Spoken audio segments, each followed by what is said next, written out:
रात 3:23 बजे केनिची की आंख अपने आप खुल गई।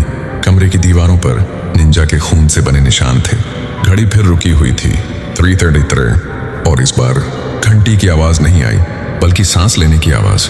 आईने में हटोरी। केनिची ने आईने की तरफ देखा। आईने में निंजा हटोरी खड़ा था, लेकिन उसकी आंखों में पुतलियां नहीं थीं। मुंह सिल दिया गया था। घंटी उसकी गर्दन के अंदर धंसी हुई थी। आईने वाला हटोरी बोला, अब भागने का समय खत्म। आईना फट गया। शिंजो की वापसी। फर्श से काला हाथ निकला, फिर दूसरा, और फिर शिंजो बाहर आया, लेकिन वह उल्टा खड़ा था। उसकी गर्दन 180 डिग्री मुड़ी हुई।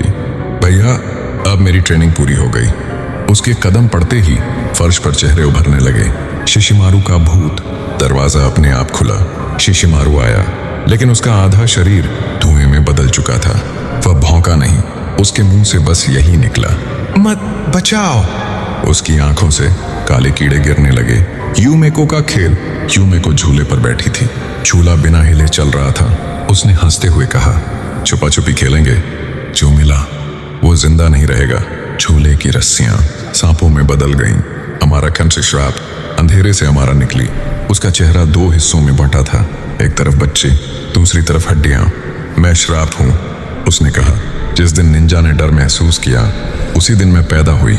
उसने उंगली से इशारा किया और केनिची की परछाई दीवार से निकलकर उसका गला पकड़ने लगी। निंजा हटोरी, अंतिम सत्य। अंधेरे से असली हटोरी आया, लेकिन अब वह इंसान नहीं था।